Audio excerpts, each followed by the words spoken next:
Hello everyone, welcome back to my another mini blog.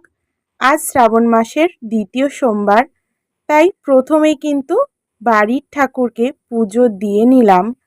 তারপর ready হয়ে গিয়েছিলাম, কারণ আজকে যাব আমাদের এখানকারই কাছে একটা শিব মন্দিরে পুজো দিতে। তাই পুজোর সব জিনিসপত্র গুছিয়ে নেওয়ার পর আমি আর দিদি কিন্তু পুজোর সব কিছু নিয়ে বেরিয়ে পড়লাম বাড়ির থেকে। আর আমরা যে শিব মন্দিরটাতে আজকে যাব, সেই মন্দিরটাতে কিন্তু আমি আর দিদি মিলে অনেকগুলো বছর ধরে কিন্তু পুজো করি। আগে মাঝে মাঝেই করতাম, তবে মাঝে অনেক দিন পুজো বন্ধ ছিল।